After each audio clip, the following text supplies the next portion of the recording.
Assalamualaikum warahmatullahi wabarakatuh. Salam sehat. Hari ini saya akan memberikan contoh penerapan kasus atau aplikasi dari MTBS. Yuk disimak ya.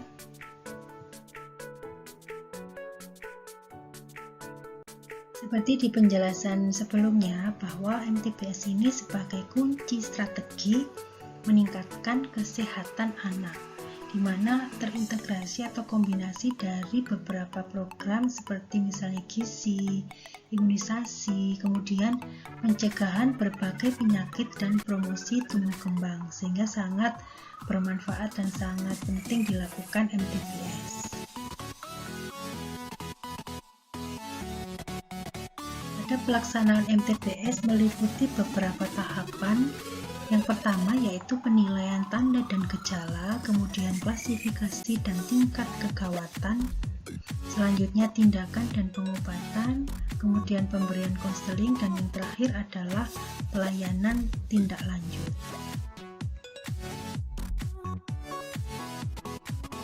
Bisa dilihat di bagan MTBS yang sudah Ibu share. Yang pertama, dilihat dulu, tanyakan pada ibu tentang masalah anaknya. Tanyakan apakah kunjungan ini masih pertama kali atau sudah merupakan kunjungan ulang, karena tentunya pedoman yang digunakan berbeda jika memang ibunya ini sudah kunjungan ulang. Jadi ada pedomannya sendiri di akhir ya, di halaman akhir-akhir yang terkait dengan kunjungan ulang. Tapi kalau misalnya ini kunjungan pertama, maka dilanjutkan dengan berikut ini. Jika memang ibu masih kunjungan pertama, maka periksa tanda bahaya umum, yaitu dengan cara menanyakan apakah anak ibu ini bisa minum atau masih menyusu, kemudian apakah memuntahkan semua makanan atau minumannya, kemudian apakah anak ini pernah kejang selama sakit yang ini, dan selanjutnya bisa dilakukan pengkajian inspeksi, yaitu dengan mendengarkan ya apakah anaknya rewel, gelisah, atau ada letargis, tidak sadar, kemudian apakah anaknya ini mengalami kejang, kemudian apakah ada stridor, ada cyanosis, apakah ujung tangan dan kakinya pucat dan dingin. Nah, kemudian kalau misalnya memang ditemukan salah satu saja dari tanda bahaya tersebut, maka berarti penyakit ini termasuk klasifikasinya adalah sangat berat. Karena termasuk klasifikasi penyakit yang sangat berat, maka sudah ada ketentuan untuk tindakan atau pengobatannya harus diapakan. Nah, seperti yang terlihat di bagan, kalau memang penyakit ini termasuk sangat berat, maka tindakannya adalah bila ada kejang bisa diberikan diazepam atau penenang. Kemudian bila ada stridor, pastikan tidak ada sumbatan jalan nafas. Nah, bila ada stridor, cyanosis, atau ujung tangan dan kakinya ini pucat atau dingin, maka bisa diberikan oksigen 3-5 liter per menit melalui nasal prong dengan perangkat oksigen standar ya, misalnya ada tabung O2 dan humidifier-nya. Dan juga cegah agar gula darahnya tidak turun. Kemudian jaga agar anak tetap hangat dan segera dirujuk. Ini kalau memang tadi ditemukan satu saja tanda gejala umum. Nah, apalagi ditemukan lebih dari satu.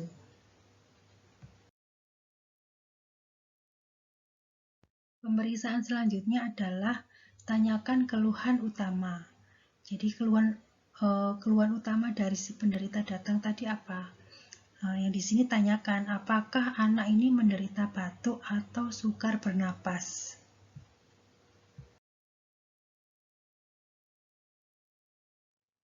Jika jawabannya iya, maka akan dilanjutkan dengan pemeriksaan selanjutnya,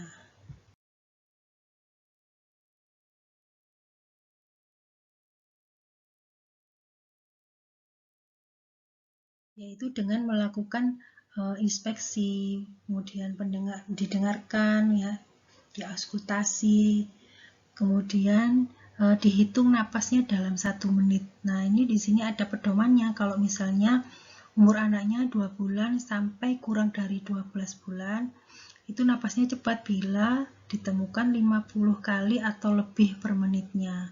Kalau misalnya usia 12 bulan sampai kurang dari 5 tahun, bila disebut napas cepat bila pernapasannya 40 kali atau lebih per menit. Nah, ini diklasifikasikan yang mana kemudian anak tersebut. Nah, pada saat pemeriksaan ini diusahakan agar anaknya tenang. Tentunya ini dibantu oleh orang tua ya, atau yang sedang mendampingi si anak tersebut. Dan juga dilihat apakah ada tarikan dinding dada. Juga dilihat apakah ada wheezing, terus saturasi oksigennya bagaimana. Nah, baru kemudian dilanjutkan dengan melihat gejala yang ditemukan tadi, diklasifikasikan apakah gejala yang ditemukan itu masuk di pneumonia berat atau pneumonia saja atau batuk bukan pneumonia. Nah, kemudian tindakannya bagaimana itu sudah ada. Jadi tinggal mengikuti langkah-langkahnya yang ada di MTBS.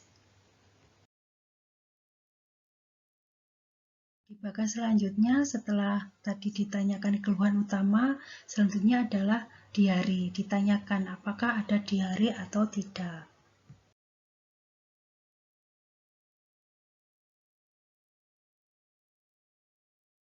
Jika memang ditemukan diare dan jawabannya iya, tanyakan lebih lanjut sudah berapa lama, kemudian apakah ditemukan darah dalam tinjanya.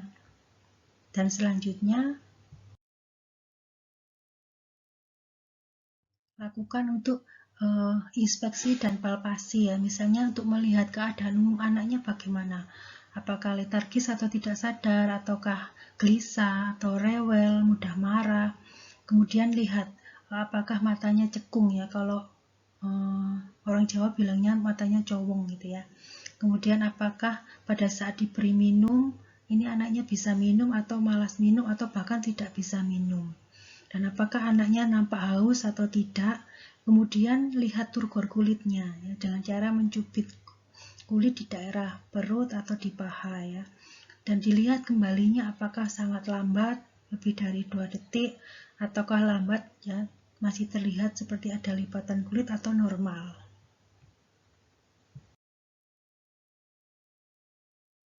Setelah dilakukan inspeksi dan palpasi, dilihat ditanyakan juga, tadi kan sudah ditanya berapa lama ya, jadi setelah tahu berapa lama tentunya bisa melihat apakah masuk di diare yang persisten atau tidak, yang di lingkaran bawah itu ya, apakah masuk diare yang 14 hari atau lebih. Nah, kalau tadi kan misalnya ditemukan bayinya diarenya 3 hari, berarti tidak masuk yang diklasifikasi yang bawah, tetapi masuk di klasifikasi yang atas. Nah, ini disesuaikan tadi setelah dilakukan tanya jawab dan juga pemeriksaan. Nah, masuk klasifikasi yang mana, apakah dehidrasi, diare dengan dehidrasi berat, atau diare dehidrasi ringan atau sedang, atau hanya diare tanpa dehidrasi. Tentunya tindakannya pun berbeda-beda. Untuk bagian berikutnya, misalnya ditemukan bayi atau balitanya dengan panas atau demam lebih dari 37,5 derajat Celcius, maka dilihat juga apakah orang tuanya tadi atau mungkin pernah bepergian ke daerah yang endemis. Misalnya kalau endemis malaria mungkin di daerah Papua atau di daerah Kalimantan yang banyak rawa-rawa. Nah, itu juga perlu dianamnesa, ditanyakan pada orang tua, dan tentunya bisa mempengaruhi dari pemeriksaan di bagian ini. Untuk yang masih terkait dengan demam, bisa juga kalau misalnya bukan daerah endemi, mungkin ditanyakan juga apakah di lingkungan sekitar rumahnya ada yang menderita demam berdarah, atau mungkin daerahnya memang terjadi KLB demam berdarah. Nah, itu perlu ditanyakan juga, dan tentunya diperiksa, melakukan anamnesa dan pengkajian seperti yang sudah tertera pada bagan ya.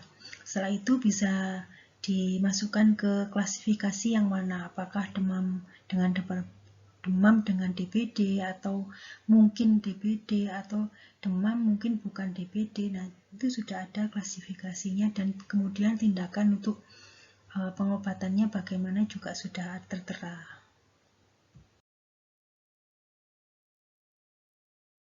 Termasuk pada masalah telinga, kenapa pada bayi atau balita ditanyakan ini, karena memang anatomi telinga pada balita itu berbeda dengan yang sudah anak besar ya. Makanya lebih sering terkena infeksi pada telinga, karena itu memang termasuk fokus dari MTBS ini.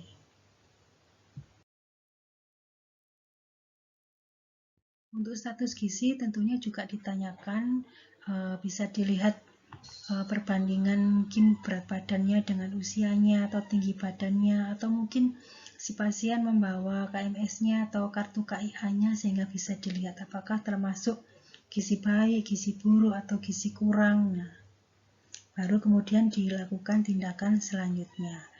Dan di sini juga ditanyakan tentang pemberian vitamin A ya, apakah belum pernah mendapatkan atau sudah pernah, ini juga perlu ditanyakan. Berikut saya berikan contoh kasus, yaitu anak Y usia 3 tahun, berat badan 16 kg, tinggal di Papua, dibawa ibunya ke puskesmas dengan keluhan demam, diare, batuk sudah 3 hari yang lalu. Kemudian diarenya lebih kurang 5 kali per hari, anak tampak gelisah, riwayat imunisasi lengkap, belum pernah mendapatkan kapsul vitamin A sejak lahir, dan ini merupakan kunjungan yang pertama. Setelah dilakukan pemeriksaan fisik, ditemukan nadinya 100 kali per menit, pernapasannya 46 kali per menit, suhunya 38,6 derajat Celcius, mata cekung, tidak ada tanda anemia, masih dapat minum biasa, tidak tampak haus, tidak didapatkan stridor maupun retraksi dinding dada, jubitan kulit atau pemeriksaan turgor kulit lambat kembalinya, kemudian tidak ada edema, dan uji tourniquetnya negatif. Yang saya jelaskan tadi, untuk kasus ini kan kunjungan pertama, berarti kita menggunakan bagan yang tertulis di sini.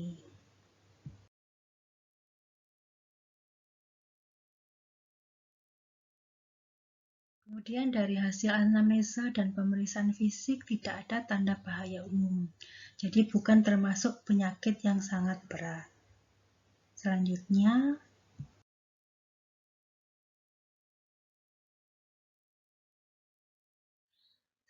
yaitu ditanyakan tentang keluhan utama. Jadi keluhan utamanya dari hasil anamnesa dan pemeriksaan fisik tadi kan ada batuk ya, batuknya sudah 3 hari, kemudian napasnya 46 kali per menit, tidak ada stridor, tidak ada retraksi. Nah, napasnya ini dilihat, disesuaikan dengan yang saya lingkari di bawah itu. Umur anaknya kan 3 tahun. Jadi kalau 3 tahun, kalau lebih dari 40 kali per menit berarti termasuk napas cepat. Nah, karena napas cepat, maka klasifikasi dari si anak ini adalah pneumonia ya. Seperti pada bagan yang di samping itu, napas cepat masuk dalam kategori atau klasifikasi pneumonia, dan tindakannya ada beberapa macam.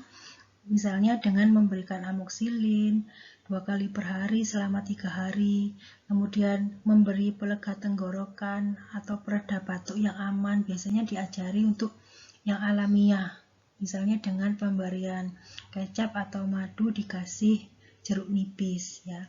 Kemudian mengobati wheezingnya bila ada, dan juga disampaikan ke orang tua untuk kunjungan ulangnya 2 hari. Anamnesa berikutnya terkait untuk diare. Nah, di sini pasien juga ada keluhan diare. Diarenya sudah 3 hari, sehari 5 kali. Kemudian ada gelisah, ada mata cekung atau cowong, tetapi minumnya masih biasa ya, dan turgor kulit agak melambat. Karena itu untuk klasifikasinya masuk di diare dengan dehidrasi ringan atau sedang. Nah, di sini untuk tindakannya sudah bisa dilihat di sini. Termasuk beri cairan. Nah, di sini keluarga diajari tentang pemberian oralit, bagaimana pemberiannya, kemudian berapa menit atau berapa jam harus diulang. kemudian pemberian tablet zinc, kemudian merujuk itu harus dengan yang keadaan bagaimana, atau ada kunjungan ulang. Karena tadi ada pneumonia, maka mengikuti kunjungan ulangnya yang pneumonia, yang 2 hari tadi.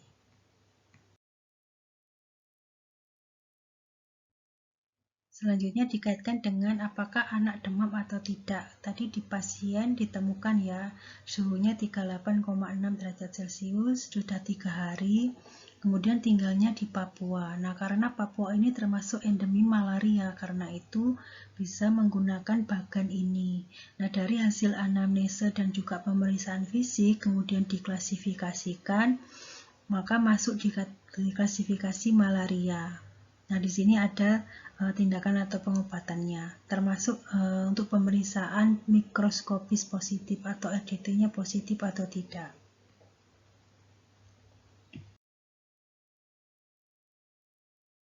Yang terkait masalah telinga tadi, untuk pasien ini tidak ada ya, jadi dilewati karena tidak ada keluhan untuk masalah telinga.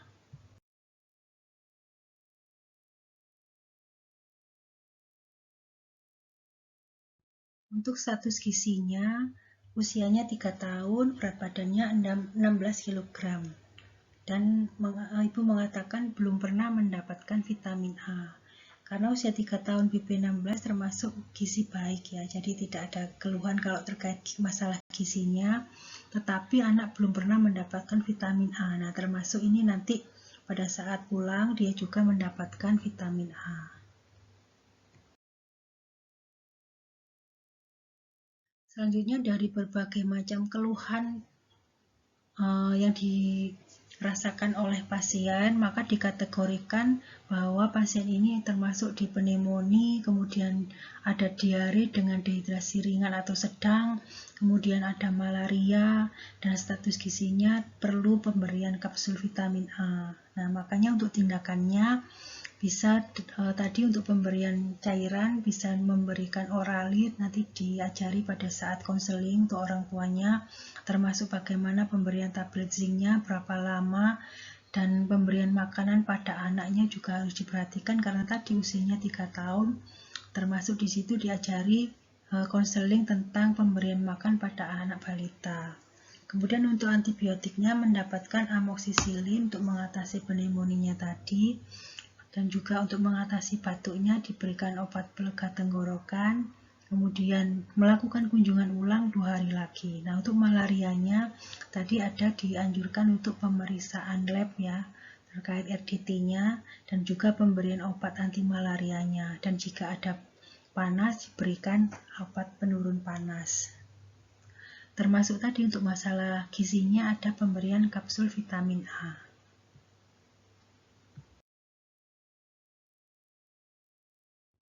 Demikian tadi terkait untuk contoh kasus dari MTPS dan aplikasinya. Semoga bisa dipahami dan bermanfaat untuk semuanya. Terima kasih. Wassalamualaikum warahmatullahi wabarakatuh.